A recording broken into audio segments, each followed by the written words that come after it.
आप सभी को जय श्री राम और स्वागत है आप सभी का मेरे चैनल आरटीओ जोन में। मैं आपका दोस्त पुनीत चौहान आज आरटीओ की एक नई अपडेट के साथ आपके साथ बात करने के लिए आया हूं। जो मैं आपको बताने जा रहा हूं चीज़ ये एक्चुअली डीलर्स के लिए है। डीलर पे जो आरटीओ एग्जीक्यूटिव वर्क करते हैं, काम करते हैं, ये इन्फॉर्मेशन है उनके लिए है। तो आरटीओ की साइट में जो नया अपडेशन आया है, जिनको पता है अच्छी बात है, जिनको नहीं पता है बता देता हूँ कि पहले जब हम फाइल फीड करते थे तो उसमें सारी डिटेल्स हमें मैनुअली डालनी पड़ती थी।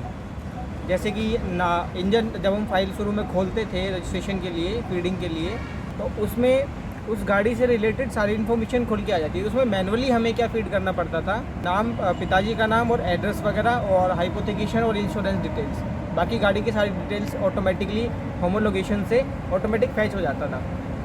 अब इसमें एक बदलाव क्या किया गया है, क्योंकि जो जैसे इंश्योरेंस कंपनी होती है, तो इंश्योरेंस कंपनी जब इंश्योरेंस करती है किसी गाड़ी का, हम कोई फाइल अगर फीड करते हैं और उसका इंश्योरेंस हमने ऑलरेडी कर लिया है, हो चुका है, तो उसमें क्या होगा कि पहले हम इंश्योरेंस की डिटेल्स भी मैनुअली डालते थे। बट अब क्या है, आरटीओ की इस नई अपडेशन में उसमें क्या है कि इंश्योरेंस कंपनी जो है वो आरटीओ पोर्टल से, आरटीओ के होमोलोगेशन से अटैच हो चुकी है। तो इसमें जब भी किसी गाड़ी का इंश्योरेंस होगा तो उसमें इंश्योरेंस की डिटेल अपडेट करने की ज़रूरत नहीं पड़ेगी। और इंश्योरेंस की डिटेल जो भी है वो ऑटोमेटिकली आपके परिवहन साइट पर, आपके रिलेटेड डीलर की साइट पर, उसमें इंश्योरेंस की डिटेल्स ऑटोमेटिकली फैच हो जाएंगी। जैसे ही आप इंजन नंबर और चेसिस नंबर के आखिरी 5 डिजिट्स डालेंगे तो पूरी डिटेल इंश्योरेंस की खुल के आ जाएगी। तो इसमें अब डीलर्स को क्या क्या परेशानी हो रही है उसके लिए भी बात कर लेते हैं। डीलर्स जहाँ तक मुझे पता है जानकारी के मुताबिक, तो कुछ डीलर्स क्या करते थे, सपोज़ कीजिए कि अगर किसी फाइल पे पेनल्टी लगनी होती है तो बिलिंग डेट से, इंश्योरेंस डेट से 7 दिन बाद पेनल्टी लग जाती है। यानी कि 8वें दिन आपकी फ़ाइल जो है वो पेनल्टी उठाती है। और इसमें क्या है कि जैसे डीलर्स क्या करते थे मेरी जानकारी के मुताबिक, कि अगर कोई फ़ाइल 7 दिन से या 8 दिन से पुरानी होती थी तो अपनी पेनल्टी को बचाने के लिए वो लोग जब ऑनलाइन फ़ाइल फीड करते थे तो उसमें एक्चुअल इनवॉइस और इंश्योरेंस की डेट ना डाल के उसकी सेलिंग डेट जो डालते थे वो करंट की डाल देते थे, जिससे कि टैक्स की चोरियां भी होती थी और जो टैक्स पर जो पेनल्टी लगनी होती थी, जो गवर्नमेंट को जानी होती थी, वो बंद हो गई। तो उस तरीके से पेनल्टी की और एक तरीके से टैक्स की चोरी हुआ करती थी। तो इस चीज़ में अब ऐसा नहीं हो पाएगा। अगर डीलर ने किसी गाड़ी का इंश्योरेंस करा दिया है, ऑलरेडी करा चुके हैं, तो उसमें क्या होगा कि इंश्योरेंस कराती है सारी डिटेल्स तो आपकी आरटीओ की होमोलोगेशन पे अपडेट हो जाएगी और उसको आप फिर बाद में एडिट नहीं कर पाओगे। तो अगर आप उसमें एडिट नहीं कर पाओगे तो जो भी आपकी एक्चुअल डेट होगी इंश्योरेंस की या इनवॉइस की, तो वो आपकी ऑटोमेटिकली आपका इंजन और चेसिस नंबर डालते ही वो सारी डिटेल्स फैच हो जाएंगी। अगर जायज़ पेनल्टी लगनी होगी तो वो लगेगी, और नहीं लगनी होगी, 7 दिन के अंदर अंदर पे कर रहे हैं आप तो नहीं लगेगी। ये नॉर्मल सी चीज़ है। अब इस चीज़ का मैंने आपको ये तो बता दिया कि डीलर्स क्या करते थे, कैसे करते थे। कभी कभी इंश्योरेंस कैंसिल करके दोबारा से कर देते थे कि ताकि दिक्कत ना आए। पर मैक्सिमम जहाँ तक मुझे पता है कि काफ़ी डीलर्स, मेरी नॉलेज के हिसाब से काफ़ी डीलर्स एडिटिंग वगैरह और ये सब चीज़ें करते थे, क्योंकि इतनी ज़्यादा कोई चीज़ चेक नहीं होती थी। अब क्या है, अब डीलर्स जिनको पता है वो लोग ऑलरेडी सावधान हो चुके हैं। अब लोग इंश्योरेंस तभी कराते हैं जब उनको एक्चुअली में उन्हें पता होता है कि हफ्ते भर के अंदर हमें इसका टैक्स पे करा लेना है। क्योंकि अगर हफ्ते भर के अंदर टैक्स पे नहीं हो पाएगा तो फाइल पे जो भी पेनल्टी निर्धारित होती है वो पेनल्टी लगेगी। अब इस चीज़ का ये तो होगी आपकी एक बात। अब इसके अलावा इसमें इस अपडेशन से एक फ़ायदा और हुआ है, और इसी के साथ साथ एक अपडेशन और हुआ है।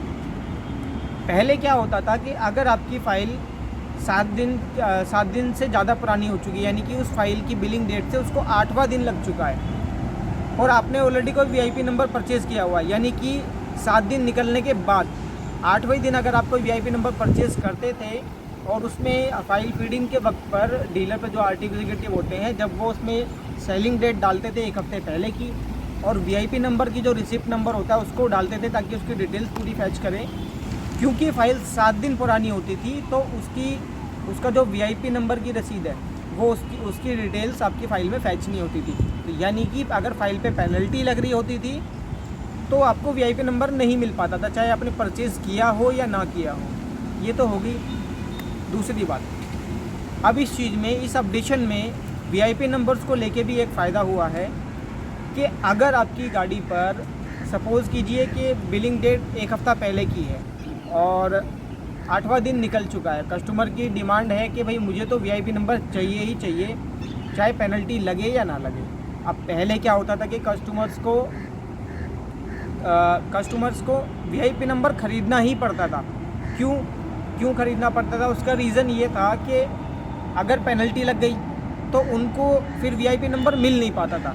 और RTO की इस अपडेशन में एक फ़ायदा ये भी हुआ है कि अगर आपकी फ़ाइल पे पेनल्टी लग गई है और कस्टमर की डिमांड है कि मुझे VIP नंबर चाहिए, तो कस्टमर इजीली VIP नंबर 7 दिन बाद भी ख़रीद सकता है। और फाइल पे अगर पेनल्टी लगेगी भी तब भी आपकी VIP रिसिप्ट आपकी फ़ाइल के साथ फैच हो जाएगी, यानी कि वो आपकी फ़ाइल के साथ उसकी डिटेल्स मैच हो जाएगी और आपका जो VIP नंबर की जो रसीद आपने काटी है वो रसीद आपकी फ़ाइल पर चढ़ जाएगी। तो आप यानी कि पेनल्टी लगने के बाद भी VIP नंबर परचेज़ भी कर सकते हैं और चढ़वा भी सकते हैं। तो अब इस चीज़ के लिए डीलर भी आपको मना नहीं कर सकता कि भाई पेनल्टी लग रही है तो आप जल्दी से कोई भी नंबर परचेज़ कीजिए या कोई रैंडमली नंबर ले लीजिए, तो ऐसा अब नॉर्मली हो नहीं पाएगा।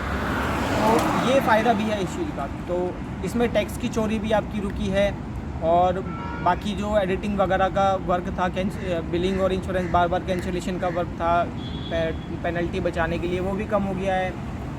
और VIP नंबर की वैधता भी बढ़ गई है, 1 मंथ की उसकी वैलिडिटी होती है। पेनल्टी लगने के बाद भी VIP नंबर आपकी फ़ाइल पे चढ़ जाएगा, आपको मिल जाएगा। तो ये सारे फ़ायदे हमें इस RTO की नई अपडेट से हुए हैं। तो यही थी आपकी सारी जानकारी मेरी इस वीडियो में। आपको वीडियो अगर अच्छी लगती है तो चैनल को सब्सक्राइब कर दीजिएगा, लाइक कर दीजिएगा और अपने दोस्तों के साथ शेयर कीजिए ताकि इसी तरीके की RTO रिलेटेड इन्फॉर्मेशंस और कुछ अच्छी जानकारियाँ आपके दोस्त भी देख सकें। तो हमारे इस चैनल में, हमारी इस वीडियो में बने रहने के लिए आपका बहुत बहुत धन्यवाद। मैं आपका दोस्त पुनीत चौहान आपका शुक्रिया अदा करता हूँ। सभी को जय श्री राम।